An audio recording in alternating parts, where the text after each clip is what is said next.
अब मोहसिन नकवी साहब जो है वो दिन में इस्लामाबाद में होते हैं, फिर शाम को लाहौर आते हैं। वो इजलास भी रात गए पीसीबी हेडक्वार्टर में तलब करते हैं। आज सुनने में आ रहा है कि शायद मोहसिन नकवी साहब भी जाएं वहां काकुल मिलिट्री एकेडमी काकुल और वहां पर वो खिलाड़ियों से मुलाकात करें। अभी तक कंफर्म नहीं हुआ कि वो पहुंचे या नहीं पहुंचे, लेकिन सिलेक्टर्स अलबत्ता जरूर पहुंच गए।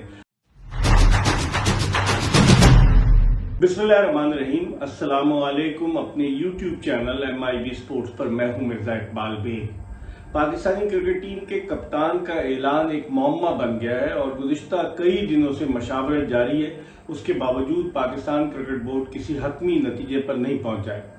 आपको याद होगा, अब से 21 बरस कबल 2003 का जो वर्ल्ड कप हो रहा था साउथ अफ्रीका और जिम्बाब्वे में, और जब general retired Tauqeer Zia Pakistan cricket board के चेयरमैन थे, उस वक्त भी इसी तरह की गैर यकीनी सूरत हाल थी कि किसको कप्तान बनाया जाए, वसीम अकरम को या वकार यूनुस को। और आखिरी लम्हे पर वकार यूनुस को कप्तान बनाया गया। टीम की कारकर्दगी बड़ी मायूस कुन रही। अब वही सूरत हाल है कि न्यूजीलैंड की टीम 14 अप्रैल को पाकिस्तान पहुंच रही है। अभी तक किसी हेड कोच के नाम का ऐलान नहीं हुआ और सबसे बढ़कर कप्तान का ऐलान नहीं हुआ। पाकिस्तान के 29 खिलाड़ी जो है वो काकुल की मिलिट्री एकेडमी में ट्रेनिंग हासिल कर रहे हैं और फिटनेस टेस्ट उनका हुआ, फिटनेस हो रही है, लेकिन अभी तक कप्तान का ऐलान नहीं हुआ। जो जराए बताते हैं वो ये है कि शाहीन शाह आफरीदी जो है वो बिल्कुल खामोश है, क्योंकि उन्हें सिर्फ एक सीरीज के लिए कप्तान बनाकर अब इस तरह से हटाना, पहले तो बाबर आजम को जो हटाया गया वो गलत था। जब नवंबर में गुज़िश्ता साल बाबर आजम को जो है ऑस्ट्रेलिया और न्यूजीलैंड के दौरे से कबल पाकिस्तानी टीम की कप्तानी से हटा दिया गया। फिर शान मसूद को कप्तान बनाया गया टेस्ट के लिए और शाहीन शाह आफरीदी को बनाया गया T20 के लिए। अब शाहीन शाह आफरीदी की कप्तानी में पाकिस्तान ने 5 T20 इंटरनेशनल मैचेस खेले। आप उस बेसिस पर अगर कप्तान को तब्दील करेंगे तो बड़ी हैरान कुन बात है। सिलेक्शन कमेटी के जो अरकान हैं उनमें असद शफीक हैरत अंगेज तौर पर गायब हैं, या तो वो मुल्क से बाहर चले गए या वो है नहीं, क्योंकि जो मुतहरिक अरकान है उनमें सबसे ज्यादा वहाब रियाज है। आपको याद होगा ये वही वहाब रियाज है जब 2010 में एक स्पॉट फिक्सिंग स्कैंडल इंग्लैंड में सामने आया था तो इनकी एक वीडियो वायरल हुई थी जैकेट की। बाद में फिर उसको क्लियर किया गया कि वो ऐसी कोई बात नहीं थी। और वहाब रियाज जो है वो सारे शॉट्स खेल रहे हैं। उन्होंने अपने करीबी दोस्त जो है कामरान अकमल को भी साइड लाइन कर दिया। फिर हफीज जिनके साथ उनकी बड़ी गाड़ी चल रही थी, मोहम्मद हफीज भी जब ऑस्ट्रेलिया के दौरे पर गए, न्यूजीलैंड के दौरे पर, उसके बाद हफीज से भी वहाब रियाज ने जो है वो राहें जुदा कर दी। तो अब असल में लोग जो कह रहे हैं, जो क्रिकेट के हल्के, मैं नहीं कह रहा, क्रिकेट के हल्के ये कह रहे हैं कि असल में सारे शॉट्स वहाब रियाज खेल रहे हैं, जो पीसीबी के चेयरमैन मोहसिन नकवी साहब को जो है ब्रीफ कर रहे हैं। लेकिन इस सिलेक्शन कमेटी में आखिर मोहम्मद यूसुफ भी है, इस सिलेक्शन कमेटी में अब्दुल रज्जाक भी है, और हैरत अंगेज तौर पर बिलाल अफजल साहब जो कि डेटा देंगे वो भी सिलेक्शन कमेटी में, वो भी इजलास में शरीक होते हैं क्योंकि वो सिलेक्टर है। और वो भी दीगर 3 सिलेक्टर्स के हमरा काकुल चले गए एबटाबाद, जहां उन्होंने खिलाड़ियों के साथ सब चारों सिलेक्टर्स ने अफ्तारी की। फिर उसके अलावा अब रात का वो ट्रेनिंग सेशन भी देखेंगे, दिन का भी फिजिकल ट्रेनिंग सेशन देखा, और सुनने में आया है कि कप्तान के मामले पर बात भी हुई है। वहाब रियाज की गालिबन बात हुई है शाहीन शाह आफरीदी से, बाबर आजम से और मोहम्मद रिजवान से। तो आखिर ये इतना $1 मिलियन क्वेश्चन है, आखिर ये कौन सा मामला है जो अब तक सुलझने का नाम नहीं ले रहा।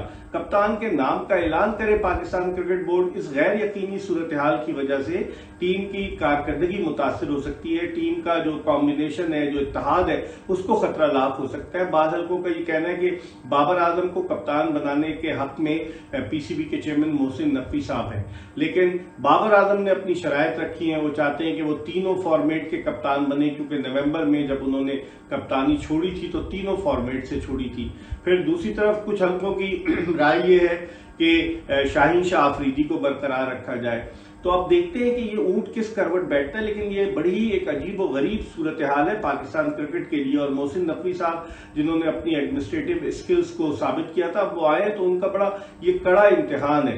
अब मोहसिन नकवी साहब जो है वो दिन में इस्लामाबाद में होते हैं, फिर शाम को लाहौर आते हैं। वो इजलास भी रात गए पीसीबी हेडक्वार्टर में तलब करते हैं। आज सुनने में आ रहा है कि शायद मोहसिन नकवी साहब भी जाएं वहां काकुल मिलिट्री एकेडमी काकुल और वहां पर वो खिलाड़ियों से मुलाकात करें। अभी तक कंफर्म नहीं हुआ कि वो पहुंचे या नहीं पहुंचे, लेकिन सिलेक्टर्स अलबत्ता जरूर पहुंच गए। अब न्यूजीलैंड की टीम के जो आ रही है 14 अप्रैल को पाकिस्तान पहुंचेगी और 18 अप्रैल से T20 सीरीज शुरू होने वाली है। उसके हवाले से अभी तक हेड कोच का ऐलान नहीं हुआ। और पहले भी जब मोहसिन नकवी साहब ने कराची में प्रेस कॉन्फ्रेंस की थी तो उन्होंने कहा था कि मीडिया ने नाम देकर जो है वो शेन वॉटसन को जो है वो उसको इरिटेट हुआ और शेन वॉटसन चला गया।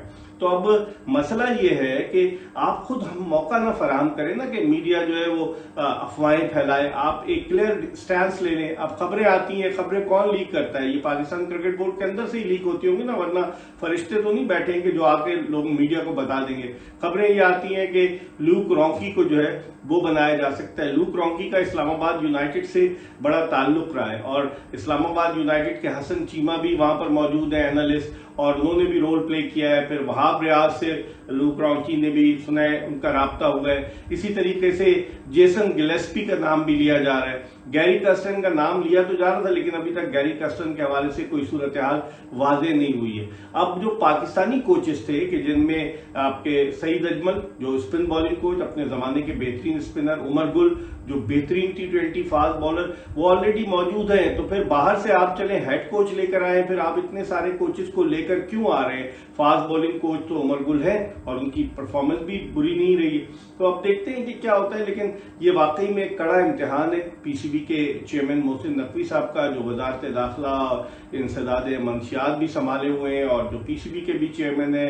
कल रात को वो लाहौर में गनी इंस्टीट्यूट में भी गए थे जहां क्रिकेट टूर्नामेंट हो रहा है। इंटरेस्ट तो वो ले रहे हैं, लेकिन उनके मुशीर जो है क्या उनको सही मशवरा दे रहे हैं? क्योंकि नकवी साहब को क्रिकेट के बारे में इतना तो इल्म नहीं है, मीडिया हाउस चलाते रहे, CNN से वाबस्ता रहे, लेकिन अब उनके मुशीर उनको क्या मशवरा दे रहे हैं? क्रिकेट के हल्कों में ये बात तो गर्म है कि सबसे ज्यादा जो उनको मशवरा दिया जा रहा है वो वहाब रियाज की जानिब से दिया जा रहा है, और मोहम्मद यूसुफ और अब्दुल रज़ाक तो इस सिलेक्शन कमेटी में है। लेकिन ये भी आपको ढूंढना होगा कि असद शफीक कहाँ चले गए, वो भी तो सिलेक्शन कमेटी में है। और फिर उसके बाद 2 अरकान का और इजाफा होगा, कोच, हेड कोच यानी, और फिर उसके अलावा कप्तान का। तो अब देखते हैं कि पहले तो हेड कोच का और कप्तान का ऐलान हो, फिर उसके बाद टीम का ऐलान हो, तो कहां तक ये बात जाती है। उस्मान खान वो आए तो हुए, प्रैक्टिस भी कर रहे हैं, फिटनेस ट्रेनिंग कैंप में भी हैं। अब उनका मुस्तकबिल क्या होगा, क्योंकि उन्होंने अपने लिए सारे दरवाजे बंद कर लिए हैं। उस्मान खान को मुत्तहदा अरब अमारात का जो एमिरेट्स क्रिकेट बोर्ड है उसने कहा है कि आप हमारे साथ सेंट्रली कॉन्ट्रैक्टेड थे, आप कैसे चले गए? और वो T10 लीग में भी हिस्सा उन्होंने लिया, तकरीबन 1 करोड़ रुपए के करीब उन्हें मिले। बड़ी मेहनत की उस्मान खान ने, UAE गए, जून में अगले साल उनका जो है वो टेन्यूर पूरा हो जाएगा। लेकिन अब अगर एमिरेट्स क्रिकेट बोर्ड उनसे सेंट्रल कॉन्ट्रैक्ट वापस लेता है तो क्या उस्मान खान, पाकिस्तान क्रिकेट बोर्ड उन्हें सेंट्रल कॉन्ट्रैक्ट देगा? और क्या उस्मान खान दुनिया की दीगर लीग में जाकर खेलेंगे? और क्या गारंटी है कि Usman Khan T20 world cup के लिए पाकिस्तानी टीम में मुंतखब होंगे? मोहम्मद आमिर भी आ चुके हैं। अब मोहम्मद आमिर अगर बाबर आजम कप्तान बनते हैं तो मोहम्मद आमिर का क्या रवैया होगा? बहुत सारी चीजें हैं, बड़े बड़े फ्रंट पर जो है वो मसाइल का सामना है पीसीबी के नए चेयरमैन को। अब देखें कि आइंदा आने वाले दिनों में क्या खबरें आती हैं, आपको अपडेट करते रहेंगे। देखते रहिए MIB स्पोर्ट्स।